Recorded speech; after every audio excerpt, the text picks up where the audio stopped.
nos santifica, la cual nos transforma. Estamos viendo el Evangelio según Marcos y hemos llegado hoy al capítulo 9. Vamos a ver desde el versículo 1 hasta el versículo 13. El título de esta enseñanza es a manera de pregunta: ¿a quién estamos oyendo? ¿A quién estamos oyendo? Y vamos a tomar como base el versículo 7 de el capítulo 9 del Evangelio según Marcos, y después nos vamos desde el versículo 1 en adelante. Dice así: entonces vino una nube que les hizo sombra, y desde la nube una voz que decía: este es mi Hijo amado, a él oíd. El ser humano, nosotros, tenemos la capacidad para pensar, y yo creo que le damos gracias a Dios por eso, ¿no? Porque tenemos esa capacidad para usar nuestro razonamiento, para pensar. Veíamos el viernes en la carta a los Corintios cómo el apóstol Pablo les decía a los Corintios: les hablo como a sabios, como a personas quienes pueden usar el intelecto, quienes pueden usar su sabiduría. Y es que la fe no se desconecta de la razón. Decía uno de los cristianos primitivos, decía que la fe busca entender. Y lo decía él, este pensamiento. ¿Por qué? Porque muchos desconectan la fe de la razón y piensan que fe tiene que ver con hacer cosas fuera de la lógica humana, fuera del raciocinio. Incluso hay lugares en donde el culto de adoración parece como que está desconectado la cabeza del cuerpo y es un desorden, ¿no? Pero el ser humano tiene la capacidad para pensar. Dios nos ha dado esa capacidad, pues nos ha hecho a su imagen y a su semejanza. Sin embargo, los pensamientos provienen de algo más profundo que la mente, provienen del corazón, de ese ser interno. La mente procesa lo que el corazón envía. El incrédulo, por decirlo así, no discierne que su corazón es engañoso, no tiene esa capacidad para discernir que el corazón que tenemos es engañoso, que es perverso, que es necio. Por lo tanto, ¿qué es lo que el mundo hace? ¿Qué es lo que el incrédulo hace? Sigue la voz de su corazón. Es lo mejor que puede hacer. Sigue la voz de tu corazón, haz lo que tu corazón te dicte y a partir de ahí dirige su vida. Sin embargo, el creyente tiene la capacidad para elegir entre oír a su corazón, que es engañoso y perverso, y oír a Cristo. Nosotros sí tenemos esa capacidad de oír a Cristo, pero también queda ahí el corazón engañoso y perverso. El incrédulo no tiene la capacidad de oír a Cristo, únicamente tiene la capacidad de oírle que le dice: arrepiéntate de tus pecados. Pero nosotros sí tenemos la capacidad de oír a Cristo y el riesgo de irnos detrás de lo que nuestro corazón nos dicte. Los ojos y los oídos de los discípulos, entrando en el Evangelio de Marcos, sus ojos y sus oídos están siendo abiertos. Ellos están siendo enseñados por el Maestro, por Jesús, por el Verbo hecho carne, temas cruciales, temas que son de suma importancia. Ellos han recibido ya la revelación de que Jesús es el Mesías. Para ellos esto era algo nuevo, era algo sumamente relevante, algo que se estaba descubriendo el velo poco a poco. Ellos habían recibido ya la revelación de que era el Mesías que venía a padecer y el Mesías que posteriormente iba a resucitar. La pregunta es: ¿qué vendría después de la resurrección? Esto es algo que todavía a ellos no les quedaba claro. Y esta es la lección que el Señor Jesús les va a dar en esta porción bíblica. Vamos a ver el versículo 1 de Marcos 9. Dice: también les dijo: de cierto os digo que hay algunos de los que están aquí que no gustarán la muerte hasta que hayan visto el reino de Dios venido con poder. Y eso es muy importante. ¿Por qué? Porque recuerda que en el capítulo anterior que finalizamos, el Señor Jesús estaba reprendiendo a Pedro y diciéndole: quítate de mí, Satanás, porque no pones tu mirada en las cosas de Dios, sino en las cosas terrenales, en las cosas de los hombres. ¿Por qué? Porque Pedro estaba dejándose guiar por sus emociones, por sus buenas intenciones, y estaba reconviniendo al Señor para que no fuera a la cruz.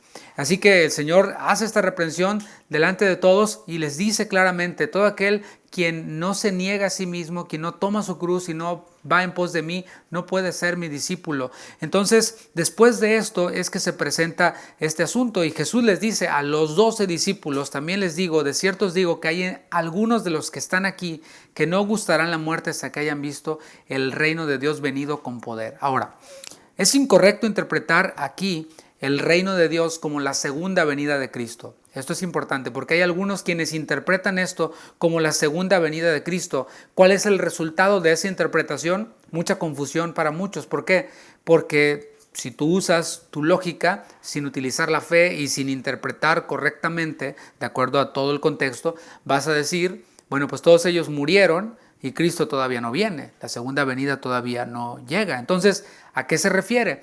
Bueno, hay que interpretarlo de la manera correcta a la luz del contexto, y Jesús les va a enseñar a ellos la gloria que está después del camino del sufrimiento. Vimos la semana pasada, el camino a la gloria es un camino de sufrimiento. Bueno, aquí Jesús les va a enseñar un preview del camino a la gloria.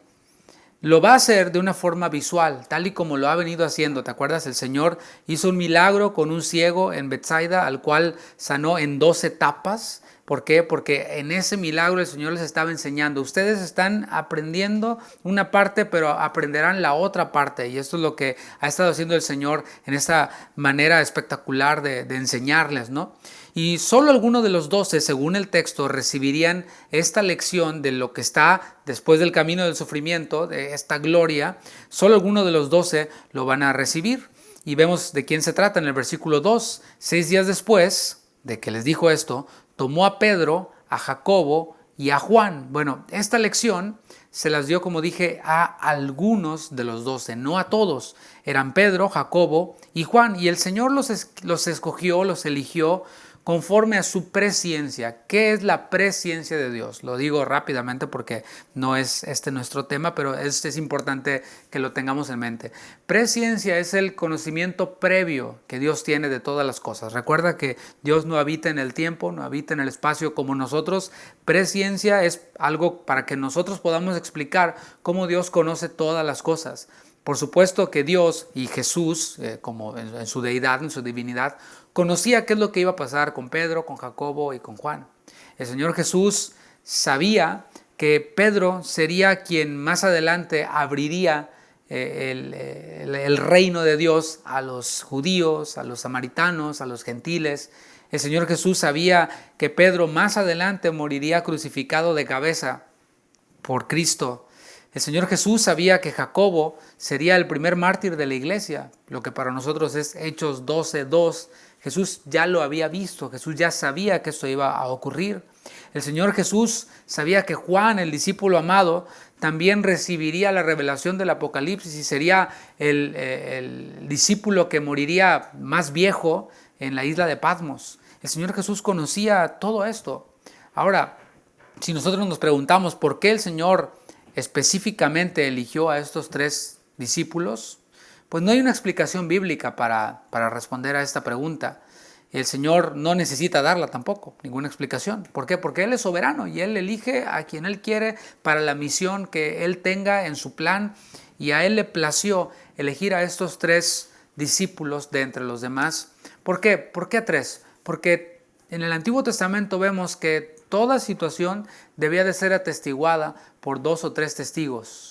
Debía de haber 2 o 3 testigos. Entonces el Señor estaba tomando a estos 3 testigos a quien él conocía cuál era su final, Él conocía qué es lo que iba a pasar con ellos, para que pudiera revelarles esta lección, para que pudiera revelarles su gloria. Así que preguntamos, ¿verdad?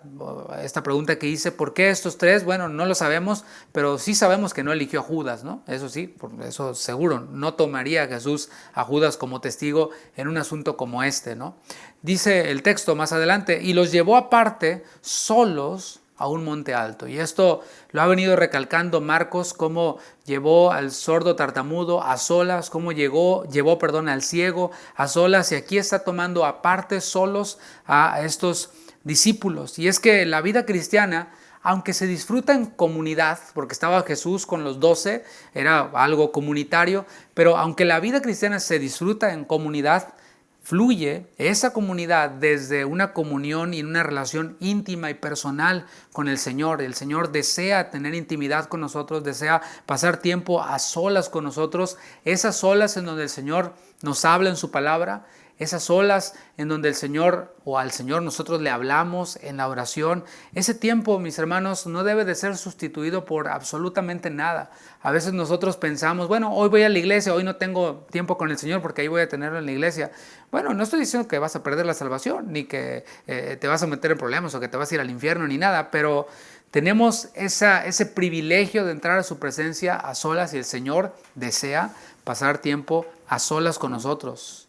Y dice el texto que los llevó aparte a solas a un monte alto. En los montes altos, bíblicamente hablando, siempre pasaban cosas poderosas. Por ejemplo, vemos cómo en un monte llamado Monte Horeb, el Señor se reveló a Moisés por medio de una zarza ardiente. Había una zarza que ardía y que no se consumía, y allí en ese monte llamado Horeb el Señor se reveló a Moisés y le dijo: quita el calzado de tus pies porque el lugar en el que estás es un lugar santo. En un monte también el Señor le dio las tablas de la ley al mismo Moisés, en el monte Sinaí. Vemos cómo los montes entonces son lugares importantes para Dios, pasan cosas poderosas ahí. De hecho, antes de elegir a los 12, Jesús fue a un monte para orar. Eso lo vemos en Lucas 16:12. ¿Y qué podemos decir de Elías? Elías también tuvo una victoria en el Monte Carmelo cuando sobre los profetas de Baal, pues ahí el Señor pues hizo evidente que Él es el Dios, el Rey de Reyes y Señor de Señores, por encima de cualquier Dios, como ese Dios que ellos tenían, Baal, el cual le gritaban y se tasajeaban y se sangraban y todo, y nomás no los oía, y Elías les decía: ¿qué pasó con su diosecillo? ¿No? ¿Está dormido? ¿Estará en el baño? ¿Estará ocupado? ¿Qué estará pasando con su Dios? ¿No? Pero ahí el Señor en ese monte demostró que Él es el Dios todopoderoso. Y continúa el versículo 2, la última parte, dice que en ese monte alto, estando a solas con ellos, se transfiguró delante de ellos. Esta palabra transfigurar, es la palabra metamorfosis, la cual para nosotros es familiar. Metamorfosis es cambiar de forma. Un ejemplo muy común que se da para esta palabra y muy útil, por cierto, es el tema del gusano que se convierte en mariposa. Está en forma de gusano y se transforma en una mariposa que está volando. Ese es un muy buen ejemplo de una metamorfosis. Y el Señor Jesús tomó forma de siervo al encarnarse. Eso lo dice Filipenses capítulo 2. Sin dejar de ser Dios, el Señor Jesús tomó forma de siervo, se hizo como uno de nosotros. Pero ante ellos, el Señor Jesús les reveló y se mostró como glorificado, de la manera en la que ellos lo verían después de que sufriera y después de que resucitara hacia los cielos. Te pongo algo en tu mente para que pienses, ¿no? Los discípulos vieron a Jesús resucitado, ¿sí? Y ellos vieron esto después, pero esto está ocurriendo antes de que eso pasara, ¿sí? Después ascendió a los cielos. El apóstol Pablo, por ejemplo, vio a Jesús en camino a Damasco con su cuerpo glorificado.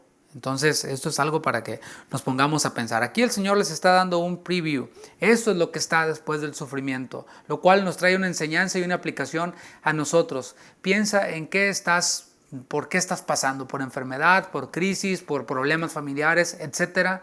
Porque esta leve tribulación momentánea produce en nosotros un más excelente peso de gloria. Compáralo con la gloria que en nosotros se va a manifestar. Pues, mis hermanos, no es absolutamente nada. Detrás del sufrimiento o después del sufrimiento está la gloria, la cual el Señor les está revelando a sus discípulos aquí, a estos 3 discípulos. Versículo 3. Y sus vestidos se volvieron resplandecientes, muy blancos como la nieve, tanto que ningún lavador en la tierra los puede hacer tan blancos. Ellos vieron a Cristo en toda su gloria.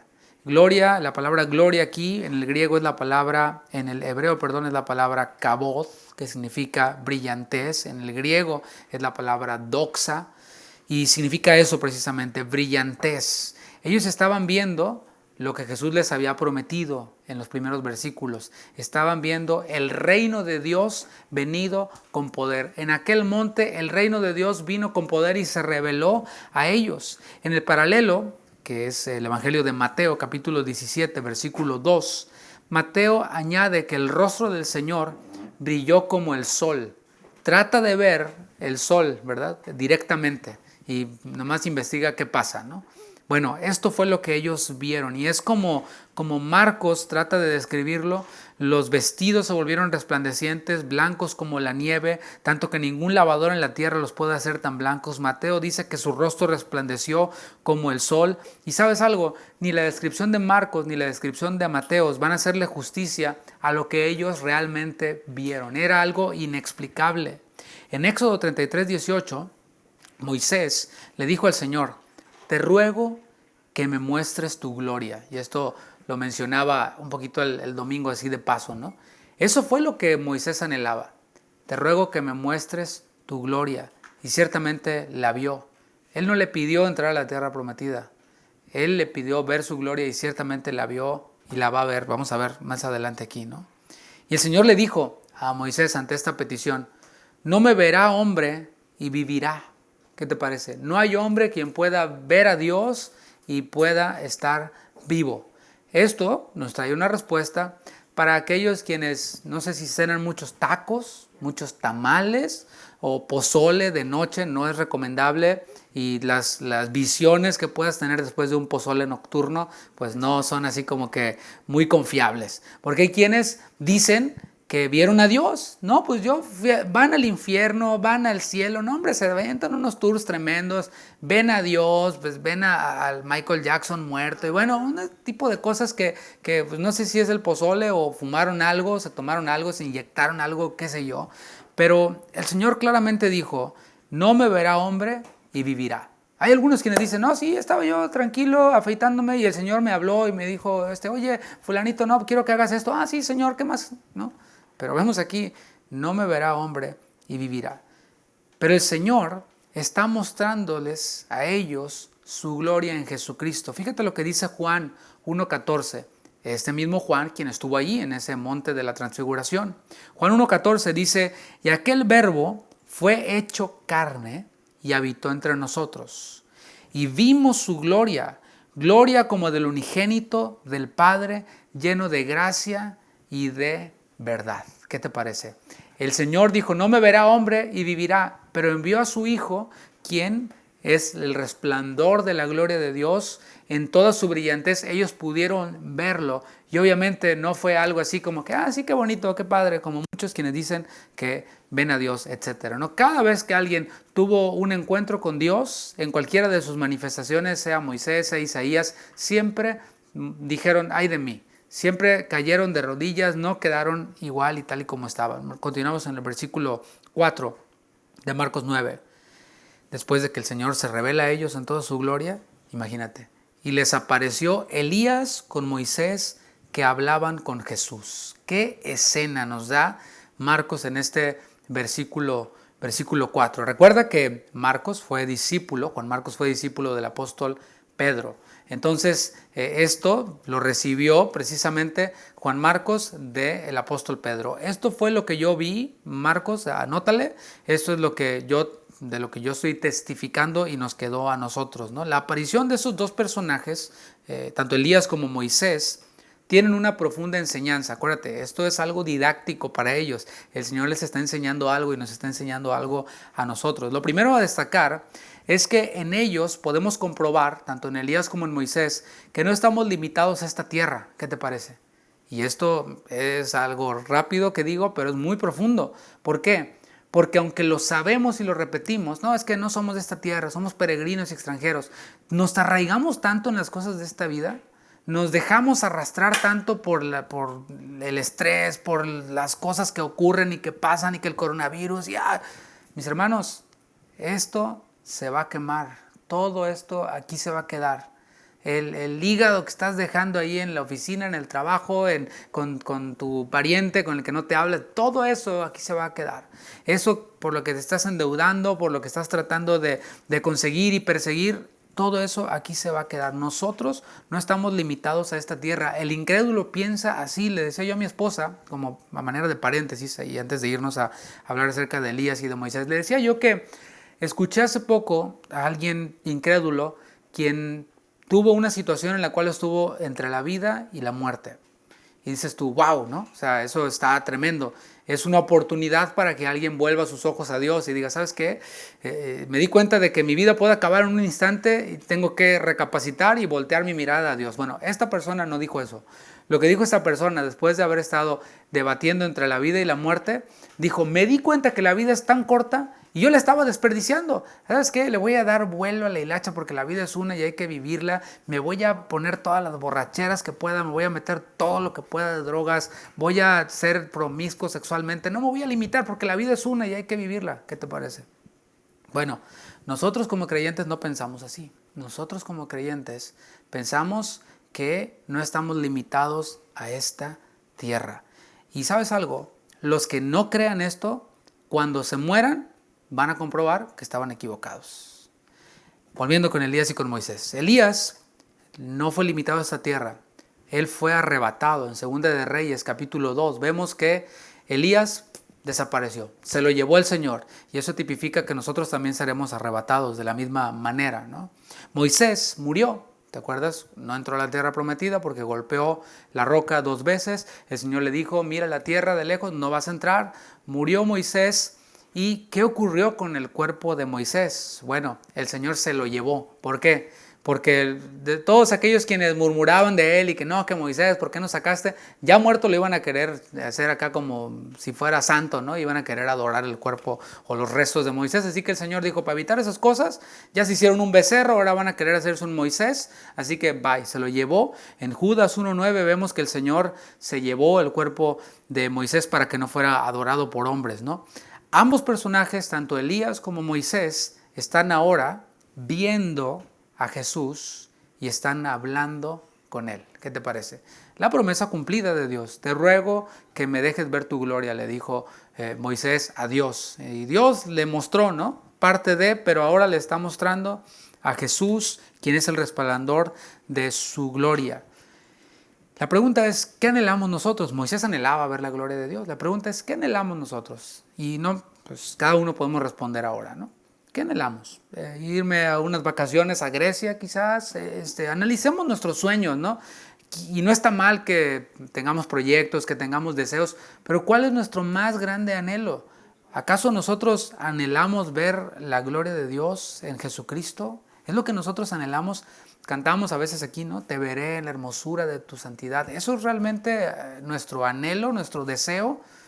Y si es nuestro deseo, nos vamos a mover hacia eso.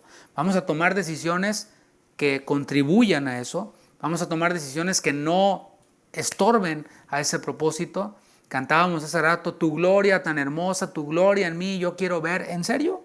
¿En serio? ¿En serio? ¿En serio? O sea, hagamos una pausa y un análisis y pensemos si eso es realmente así o si estamos moviendo nuestra vida hacia otro lado mientras cantamos, oh, tu gloria tan hermosa, tu gloria en mí, yo quiero ver. Y vamos para el otro lado, hacia las cosas terrenales. Bueno, es una buena reflexión que podemos tener nosotros, ¿no? Dije que hay 2 cosas a destacar que nos enseñan tanto Moisés como Elías. Y la otra cosa que podemos destacar de la aparición de Elías y de Moisés es lo que ellos representan. Moisés representaba a la ley. El Señor le dio a Moisés la ley ahí en el monte Sinaí. Elías representaba a los profetas, ¿no? Él pues fue uno de los profetas más grandes. La ley y los profetas, según la Escritura y según el mismo Jesús, dijo, todas ellas dan testimonio de mí. Ellos estaban allí hablando con Jesús. Más adelante, cuando se apareció a sus discípulos resucitado en camino a Emaús, cuando ellos iban en camino a Emaús, es una escena tremenda en el Nuevo Testamento en la cual van los discípulos, ¿no? Todos, no, pues ya murió el maestro, ¿y ahora qué vamos a hacer? Y se aparece el Señor Jesús ahí a ellos y se pone a platicar y ellos no se daban cuenta que Jesús iba junto con ellos en el camino como nos pasa a nosotros. A veces, no, el Señor me abandonó, pero el Señor está allí con nosotros, nomás que nosotros, como andamos llenos de cosas terrenales, llenos de estrés y afanes de la vida, pues no nos damos cuenta que Él está allí, ¿no? Pero ahí en camino de Emaús, en Lucas 24:27, el Señor les dijo esto, y dice, y comenzando desde Moisés y siguiendo por todos los profetas, les declaraba en todas las escrituras lo que de Él decían. Eso es lo que el Señor les dijo. Hey muchachos, Moisés da testimonio de mí, los profetas dan testimonio de mí y todas las escrituras dan testimonio de mí. Todo esto, mis hermanos, imagínatelo con la escena completa, Jesús en toda su gloria, Moisés, Elías, y están Pedro, Jacobo y Juan ahí viendo, ¿no? Yo no sé qué cara tendrían, estaban así, ¿no? Sorprendidos. En ese momento ocurre algo, versículo 5 de Marcos 9. Entonces Pedro, ¿qué tal? Hemos estado viendo a Pedro, ¿no? Pedro dando esta declaración, tú eres el Cristo, el Hijo del Dios viviente. ¡Wow! Tremendo. Obviamente el Señor le dio su bajón y le dijo, no te emociones mucho, mi querido Pedro, porque eso no te lo reveló carne ni sangre, sino mi Padre que está en los cielos. Así que tranquilo, tú eres hijo de Jonás, no eres el gran apóstol, no eres lo máximo, eres hijo de Jonás, eres de esta tierra, ¿no? Y bueno, aquí vemos nosotros como una vez más Pedro irrumpe y habla, cuando también después habló, ¿no? En ningún modo esto te acontezca, y así iba, ¿no? Pedro, una de cal y otras de arena. Y aquí dice a Jesús, Maestro, bueno es para nosotros que estemos aquí. Y eso es cierto. Y yo cuando leo esta porción, yo digo, ahí te hubieras quedado, Pedro, hasta ahí. Esto está padre. La palabra bueno, que se utiliza aquí en el original, se traduce también como hermoso. Señor, qué hermoso es estar aquí. De hecho, se traduce como el estado ideal. ¿Cuál es el estado ideal del hombre, no? Bueno, Pedro dice, Señor, es ideal, es hermoso estar aquí. Y cualquiera diría junto conmigo, perfecto, Pedro, ya no digas más. Ahí déjale, Pedro. Pero continúa diciendo Pedro y hablando, y hagamos 3 enramadas. Una para ti, otra para Moisés y otra para Elías. ¿Qué tal? En el original la palabra enramada es la palabra skenas y se traduce como una morada, como una residencia, como un tabernáculo, como una tienda, pero una tienda de estas como si fueran unas carpas de circo. Por ahí hay videos en YouTube, si puedes entrar, nomás ahorita no vas a salirte de la transmisión, para que veas cómo hay quienes han hecho una réplica del tabernáculo que llevaban ellos en el desierto. Es bien interesante cómo trabajaban en equipo y lo armaban y ponían las estacas. Bueno, a este tipo de tienda se está refiriendo el apóstol Pedro. De hecho, sobre estas tiendas podemos decir que Pablo, junto con Aquila y con Priscila, eran fabricantes de estas tiendas de campaña, se les llamaban skeinopoios en griego. Lo vemos en Hechos 18:3. Y esto era un buen negocio en aquel tiempo. Era como decir las mobile homes ahora, ¿no? Aquí en este país, en Estados Unidos. Era un negocio lucrativo. Y de hecho Tarso, la ciudad natal del apóstol Pablo, era conocida por esta manufactura de tiendas que se hacían comúnmente de un material llamado silicio. Era un fuerte tejido de largo pelo de cabra de la provincia de Cilicia y con el que se hacían también sacos, ¿no? o costales. El hecho es que hacer estas tiendas tomaba tiempo, por eso di un poquito de contexto acerca de estas tiendas. Pedro les dijo, bueno es, Señor, hagamos una enramada, una tienda, hagamos esto, y eso tomaba tiempo. Y el hecho es que el propósito de estas tiendas era quedarse allí. O sea, no sé si lo estás viendo. ¿Qué le dijo Pedro a Jesús? En ningún modo eso te acontezca. El Señor lo reprendió y le dijo, apártate de mí, Satanás. Y aquí vemos una vez más a Pedro apelando a sus buenas intenciones.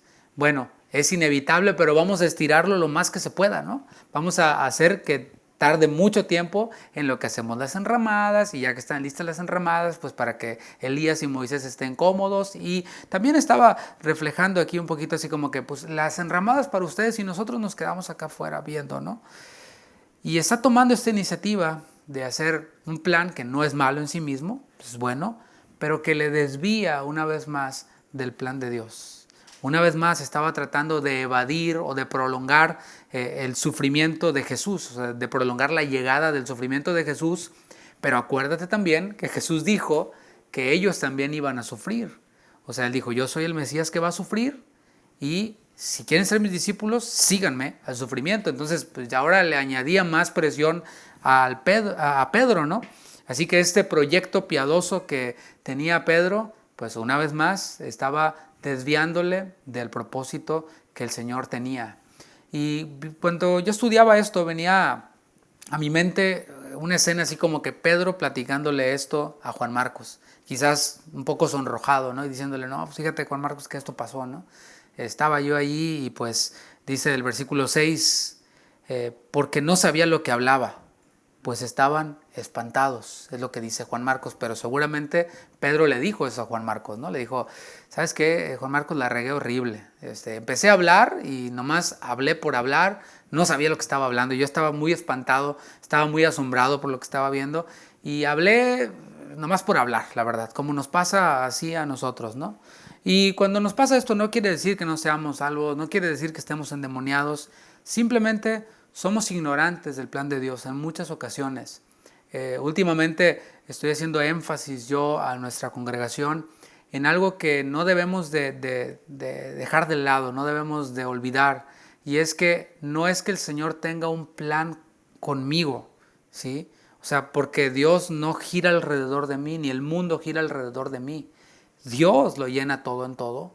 Él tiene un plan y yo cuando oigo su voz, cuando camino en santidad, cuando modulo mi frecuencia hacia lo que Él quiere decir, yo me voy encaminando hacia su plan y entonces Dios me usa. Pero mis hermanos, estamos todos de acuerdo en que puedo ser yo y si no soy yo, puede ser otro. O sea, piénsalo. Si Moisés no hubiera oído la voz de Dios, no se hubiera unido al plan de Dios, Dios hubiera buscado a otro. No hubiera dicho Dios, uy, ya Moisés me salió chafa, ahora ¿cómo le hago? Ya se me arruinó el plan. Nada arruina el plan de Dios. Esto lo decimos con toda seguridad. Así que, mis hermanos, a veces nosotros ignoramos este plan. O a veces simplemente nos dejamos desviar, así como estaba ocurriendo con Pedro. La revelación, mis hermanos, es progresiva. El conocimiento que nosotros tenemos de la voluntad de Dios es algo progresivo, es poco a poco para hacerlo de una manera más entendible, usar una palabra más entendible. Es algo que va haciendo para nosotros claro cada vez más, y lo podemos ver en los discípulos. Ahora, ya que esto es progresivo y es poco a poco, en vez de hablar solo por hablar, esto va para nosotros, una aplicación para nosotros, en vez de proponer planes solo por proponer, es mejor quedarnos callados, ¿no crees? Y esperar pacientemente, aprendiendo. Es mejor esto, porque a veces nada más hablamos porque tenemos que hablar. No, es que hay que decir algo. Eso fue lo que le pasó a Pedro. Esto estaba así tremendo, Pedro habla y después la riega.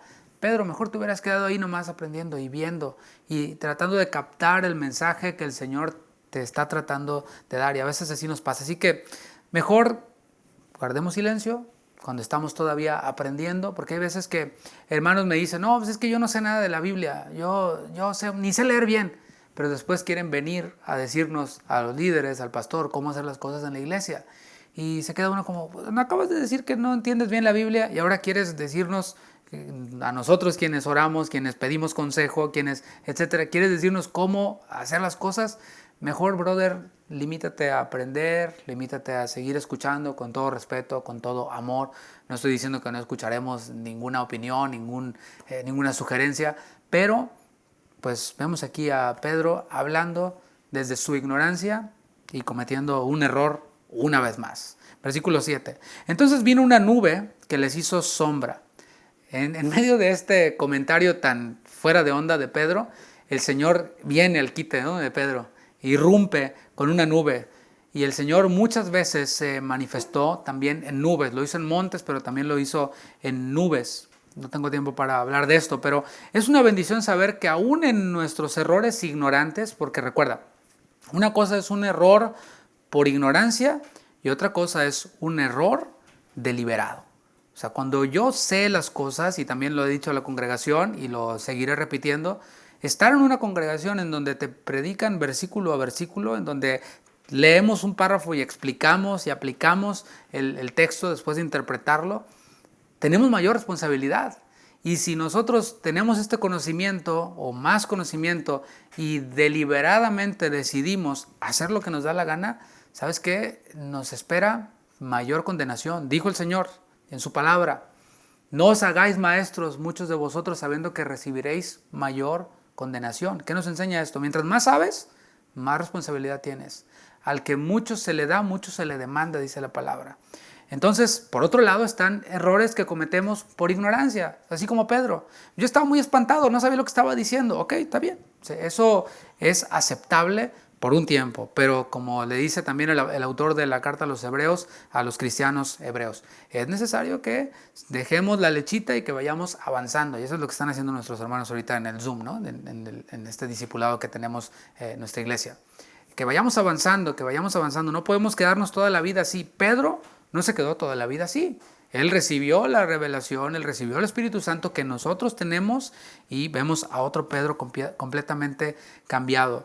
Así que es una bendición que aún en nuestros errores ignorantes el Señor manifiesta su presencia en nosotros y nos instruye. Eso es lo que representa la presencia de Dios, la cual muchos le dan un misticismo muy extraño. No, que la presencia y temblé. No.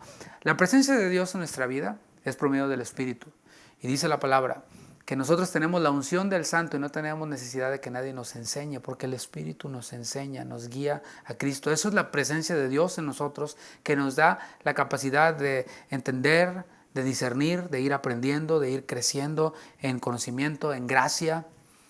Así que Dios interrumpió a Pedro y le dijo, ya cállate, mi hijo, ya, mejor oye a mi hijo amado, fue lo que le dijo.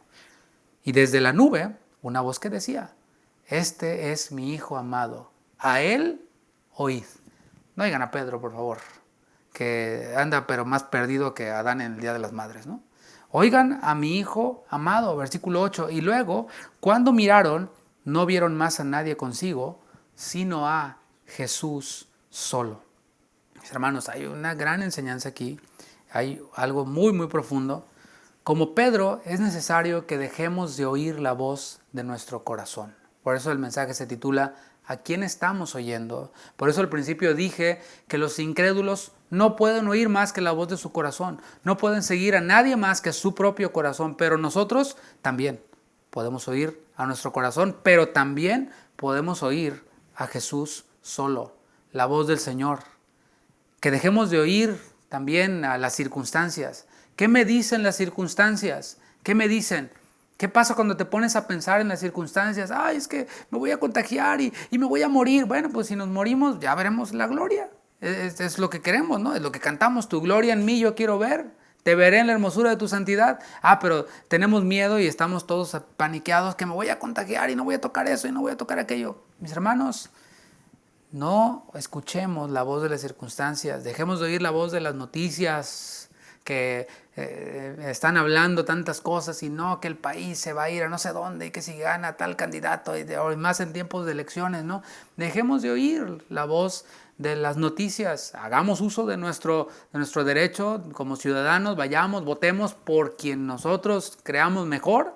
Yo no le voy a decir, y si algún pastor le dice por quién votar o le da a entender por quién votar, huya y cuénteselo a quien más confianza le tenga, porque nosotros estamos para predicar la palabra, no para hacer política, ni para apoyar a ningún candidato. La palabra nos llamó a orar por nuestros gobernantes, a hacer uso de nuestro derecho como ciudadano para votar, pero es incluso ilícito que un ministro esté de alguna manera presionando a sus feligreses para que voten por X o Y candidato. Así que bueno, volviendo al tema, dejemos de oír a las noticias, las circunstancias, al compadre. Es que el compadre me dijo y ya me trae, ya me dijo aquel. Dejemos de oír la voz del compadre. Dejemos de oír la voz de los que murmuran, de los que calumnian, de los que tratan de destruir la obra de Dios, que es algo inútil y que van a salir frustrados por eso.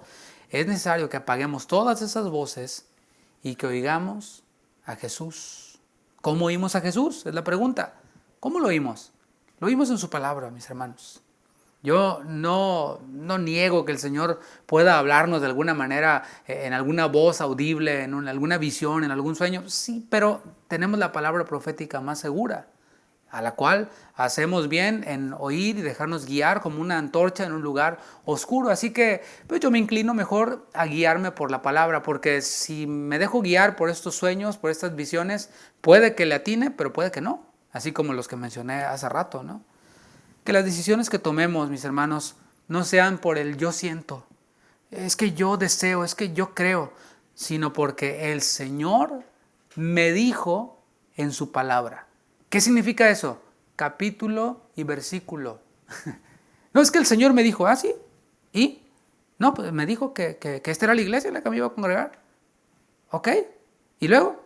Ya te fuiste 2 veces y ya regresaste 2 veces, 3 veces, te vas, cada semana te vas. O sea, ¿te dijo o no te dijo el Señor? Ese es el asunto, ¿no? ¿Por qué? Porque yo siento, porque yo creo, porque oigo la voz de quien sea.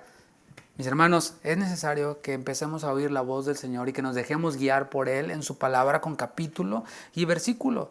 Necesitamos menos emoción y más palabra de Dios, es lo que estoy diciendo. La mayoría de nosotros en nuestra iglesia, hablo de nuestra iglesia, salimos de lugares en donde era pura emoción, ¿cierto? Y nos quejamos de eso. Y muchos llegan y es lo primero que me dicen, pastor, pues llego acá a casa de oración porque el lugar donde yo iba era pura emoción y los hermanos se caían y se revolcaban y le hacían como perro y quién sabe que ahí se colgaban y bueno, unos como eran, se creían el Spider-Man del Señor y no sé qué, ¿no? Y todo ese asunto, ok, bueno, qué bueno. Y yo estoy aquí porque vengo, aquí sí se predica la sana doctrina, ok, perfecto, qué bueno. Y después los ves comportarse y se dejan llevar por sus emociones y no por la palabra. Entonces dices, y pues te hubieras quedado allá. Si te vas a seguir guiando por emociones, pues allá es el lugar de las emociones. Es necesario que nos dejemos guiar por la palabra de Dios, que dejemos las emociones a un lado. Tienen un lugar, sí, las tenemos, Dios las depositó ahí, sí, pero no nos guían. Tenemos la palabra de Dios, ahí es en donde el Señor nos habla y es necesario que dejemos de ver al hombre y que comencemos a ver a Jesús solo. Leo de nuevo el versículo 8. Y luego cuando miraron, no vieron más a nadie consigo, sino a Jesús solo. Y el proyecto de Pedro, super plan, super proyecto, se esfumó. ¿Qué tal? Versículo 9. Y descendiendo ellos del monte, les mandó que a nadie dijesen lo que habían visto, sino cuando el Hijo del Hombre hubiese resucitado de los muertos. Cuando esta experiencia terminó, el Señor les instruyó para que no dijeran a nadie nada. Una vez más, muchos andan por allí grabando sus testimonios, ¿no? Y diciendo por todos lados su experiencia espiritual, ¿no? Que yo fui al cielo, que yo fui al infierno, etc. Pero Jesús les dijo a ellos, no dijeran o no digan a nadie nada todavía. ¿Por qué? Porque todavía no estaban listos. Todavía no era el tiempo, ni ellos estaban listos, ni tampoco la audiencia estaba lista para recibir esto. Si ellos se adelantaban, podrían provocar a que alguno tratara de impedir el camino a la cruz, que alguno tratara de hacer algún tipo de revolución, etc. El tiempo sería, ¿cuándo? Cuando Él resucitara. Claramente el Señor les dijo, no diga nada todavía, sino cuando el Hijo del Hombre resucite o haya resucitado de los muertos. Ahí está, es lo que te digo, capítulo y versículo. Claramente el Señor les está diciendo, no todavía hasta que. Hay un tiempo, es necesario que aprendamos a discernir el tiempo de Dios, porque hay veces que sí, puede ser que el Señor te dijo, pero todavía no es el tiempo, y nos adelantamos, y como decimos, quemamos el cartucho. Versículo 10, y guardaron la palabra entre sí, o sea, lo obedecieron, pero se quedaron discutiendo qué sería aquello de resucitar de los muertos. ¿Ves por qué el Señor les dijo no vayan ni digan nada? Porque no han entendido todavía qué era el tema de la resurrección de los muertos. Este era un shock doctrinal para ellos. Ellos todavía no entendían todo lo que estaban viviendo. Lo estaban viviendo, pero no lo entendían todavía. Ellos discutían, de un tema que era la resurrección de los muertos. Recuerda que ellos eran judíos, habían sido enseñados por escribas y fariseos acerca de la resurrección final de los muertos. Y decían, ok, eso está bien. Pero ahora nos está diciendo que Él es el Mesías y que va a resucitar. Y dijeron, eso no nos lo enseñaron. O sea, eso no estaba en mi currícula, esto nunca nos lo dijeron. Eso era un shock doctrinal para ellos. Yo no sabía, decían ellos, que el Mesías iba a morir, que el Mesías iba a resucitar. No me queda claro. Qué bueno, está bien, es aceptable. Nomás no vayas y vayas a regar tu teología incompleta y tu teología errada. Y es lo que muchos hacen y esa es la importancia del discipulado, como hemos venido diciendo. Si no puedes entender todavía la resurrección de Cristo, ¿quieres ir a plantar una iglesia? O sea, por favor, y de que los hay, los hay. O quieres empezar un ministerio, o quieres predicar, o quieres enseñar en la iglesia, quieres estar a cargo de un ministerio, ¿qué les vas a enseñar? Y ahí es en donde la iglesia juega su papel, ¿verdad? Entra en su rol de capacitar, de discipular, de ordenar a las personas para algún ministerio en el tiempo, cuando ya son personas sólidas, que tienen por lo menos el Avancemos, el curso de Avancemos, ¿verdad? De doctrina básica tomado. Pero bueno, esto es lo que el Señor está haciendo. Y esto nos ocurre a nosotros también. Cuando nos llegan dudas acerca de algún tema bíblico, de algún tema espiritual, ¿Qué hacemos? Es la pregunta. ¿En dónde buscamos respuesta? Cuando tenemos alguna inquietud. Bueno, algunos le preguntan a Google, ¿no? Y allí en Google le salen un montón de resultados y terminan todavía más confundidos. Mis hermanos, otra vez, esa es la bendición de estar en una iglesia, de ser parte de una iglesia, de ser miembro de una iglesia, porque nosotros podemos decir, así como dijo aquel profeta, hay veneno en esa olla, cuidado. Esta semana precisamente uno de nuestros hermanos me escribe preguntándome una inquietud bíblica y cuando él me dio la fuente de lo que estaba escuchando, lo estaba escuchando de una predicación de una secta. Entonces le digo, ok, mira de dónde estás escuchando. Hay veneno en esa olla. Eso es de una secta, así que ten cuidado. La interpretación que le están dando es para meter a la fuerza su doctrina que tienen, una doctrina esencial quebrada. Específicamente era la obra redentora de Jesús. Esta secta dice y enseña que Cristo todavía no ha concluido con su obra redentora. ¿Qué te parece?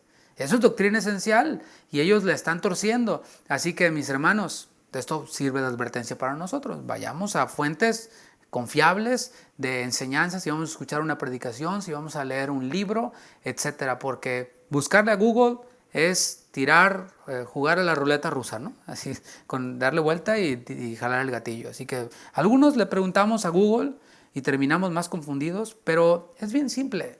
La Biblia se interpreta con la Biblia. Pablo dijo a los Corintios, acomodando lo espiritual a lo espiritual. Los discípulos fueron a Jesús y le expusieron sus dudas, lo vemos en el versículo 11, estaban confundidos, ¿sí? Y le preguntaron, mis hermanos, preguntemos, hagamos uso de los recursos que el Señor puso alrededor de nosotros. En lo personal, yo no lo sé todo y no creo que lo llegue a saber todo nunca. Vaya, eso es cuando digo no creo, es con toda certeza, nunca lo voy a saber todo. ¿Y qué hago? Yo le hablo a mis pastores también. Les hablo a Chava Pardo, a Toño Ortiz, a Chuy Olivares, a mis pastores, les hablo, oigan, ayúdenme con esto, ¿no? Y a veces el mismo consejo que yo le doy a usted, a veces yo lo recibo también, ¿no? Porque también yo soy hombre y también fallo y también me equivoco y también peco y también necesito ser exhortado, discipulado, animado, etcétera, ¿no? Los discípulos fueron a Jesús y le preguntaron diciendo, ¿por qué dicen los escribas que es necesario que Elías venga primero? Ahí está, presentan claramente su inquietud, su duda. Porque ellos habían oído a los escribas, o sea, la interpretación de otro, ¿qué? Acerca de la resurrección. Y esto es importante también, mis hermanos. No porque sea un predicador o pastor famoso, y que tenga comentarios bíblicos escritos, es inspirado por Dios. También puede regarla, también puede equivocarse, un servidor también, pero tenemos la palabra y la palabra se interpreta a sí misma. Lo que ellos sabían era que para que la instauración del reino ocurriera, primero debía de venir Elías. Ellos acababan de ver a Elías, ¿sí? En la transfiguración. Ellos esperaban que inmediatamente después de haber visto a Elías, viniera una reforma espiritual en Israel, como la que ocurrió con Esdras, Nehemías, pero esta era la final, ¿no? Y que fueran ellos liberados del yugo romano. Ese era su sueño, ¿no? Y sigue siendo. Pero ¿qué crees? Elías se fue. O sea, vieron a Elías, dijeron, ya viene esto, y ¡pum! Elías desaparece y queda solo Jesús. Se nota que no entendieron que la transfiguración fue solo un adelanto de lo que vamos a disfrutar todos eternamente. Ellos no podían procesar que eso no iba a ocurrir inmediatamente, que primero Jesús tenía que morir, resucitar, ascender y después volverá en gloria. Cuando venimos al Señor con humildad, Él resuelve nuestras dudas. Y es lo que estamos viendo aquí, los discípulos discutiendo entre sí y yendo a Jesús, yendo al Verbo, con humildad. Cuando nosotros hacemos esto, el Señor resuelve nuestras dudas. Aunque ciertamente hay cosas secretas que pertenecen solo a Jehová nuestro Dios, como dice Deuteronomio 29:29. Si pudiéramos descifrarlo todo, mis hermanos, pues ya para qué queremos a Dios, ¿no? Ya Dios no sería Dios. Si Dios fuera descifrable para nosotros y todos sus misterios nosotros los pudiéramos descifrar, pues así que chiste, como dice el Chavo del 8, ¿no? Hay cosas que nunca vamos a llegar a entender. ¿Por qué? Porque Él es Dios y como dice su palabra, así como son más altos los cielos, así son más altos mis pensamientos, que hasta el hombre más erudito bíblicamente que haya pisado la faz de esta tierra. El mismo Pablo, ¿no? ¿No dijo? Oh, profundidad de las riquezas, de la sabiduría y de la ciencia. ¿Quién entendió la mente del Señor? O sea, él dijo, hasta aquí llego y no me da. Bueno, por eso es Dios.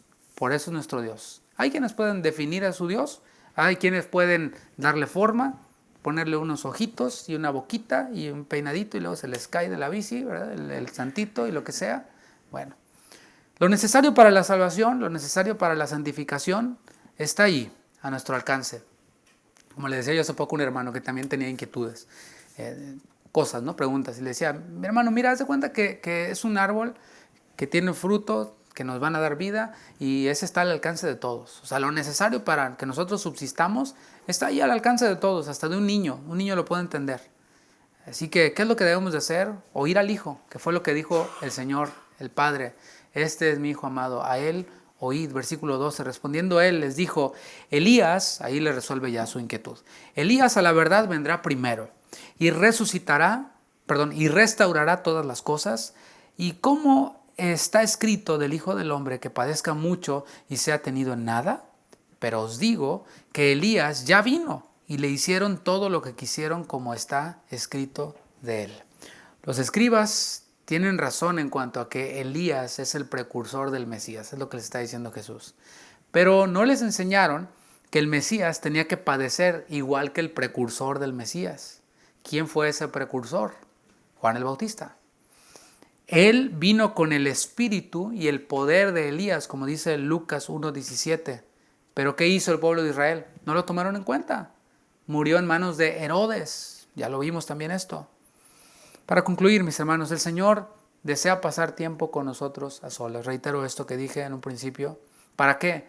Para hablarnos, para enseñarnos. Imagínate que Pedro, Jacobo y Juan hubieran andado ocupados en otras cosas, haciendo otros rollos. No hubieran pasado este tiempo a solas, no hubieran visto eso y se hubieran quedado más confundidos como muchos a veces andamos, ¿no? Así que pasemos tiempo a solas con Él, dejemos que Él nos hable, oigámosle, veámosle solo a Él. Eso es crucial para que podamos quitar nuestra mirada de las cosas terrenales, para que nos enfoquemos en lo que está después del sufrimiento, en la gloria. Y eso es crucial para enfrentar incluso cualquier sufrimiento en nuestro camino a la gloria. Porque sufrimiento va a haber. Necesitamos algo con que fortalecernos en este camino de sufrimiento. ¿Y qué te parece la gloria, lo que va a venir? Por eso el Señor desea pasar tiempo con nosotros. Ahora, quizás haya cosas que no entendamos, sean doctrinales o circunstancias incluso que no entendamos, pero seamos como los discípulos, confiemos en el Señor. No sé si lo alcanzas a ver. Ellos no entendieron el asunto, pero no se fueron. Después de que pasó todo lo de Elías, no dijeron, ¿sabes qué? Estoy bien confundido, ya, ahí muere, bye. Y se fueron. No, ellos permanecieron aún sin entenderlo completamente. Eso es fe. Eso es fe. No está desconectada de la razón, pero reconoce que la razón es limitada y confía en que Dios va a cumplir su plan. Y eso va a ocurrir. Yo lo creo que el Señor va a cumplir su plan, aunque yo no entienda muchas cosas. Pero seamos como los discípulos, confiemos en Él. Sigamos oyéndole. Y ellos siguieron oyéndole, siguieron oyéndole, siguieron oyéndole. Salmos 25, versículos 4 al 5 dice, Señor, muéstrame tus caminos. Enséñame tus sendas, guíame en tu verdad y enséñame, porque tú eres el Dios de mi salvación. En ti espero todo el día. Es una buena oración que podemos hacer, que podemos cantar. Enséñame tus caminos, Señor. Muéstrame tus caminos. Mientras que otros le dicen al Señor, bendíceme, prospérame, nosotros le decimos, muéstrame tus caminos, enséñame tus sendas, guíame en este camino de sufrimiento hacia la gloria, porque tú eres el Dios de mi salvación y yo en ti confiaré.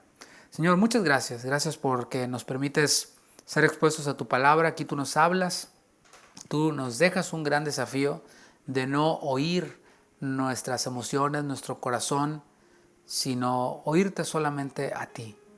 Este corazón persiste en arrastrarnos hacia las cosas terrenales, pero nosotros persistiremos viéndote a ti, oyéndote a ti, confiando en ti. Gracias, Padre, por esta noche. Gracias por este tiempo y te pedimos que bendigas a cada uno de nuestros hermanos quienes están conectándonos, Señor, en esta transmisión. En el nombre de Jesús. Amén. Amén. Que el Señor les bendiga, que pasen muy buenas noches. Esperamos que puedan conectarse con nosotros el viernes a las 7:30.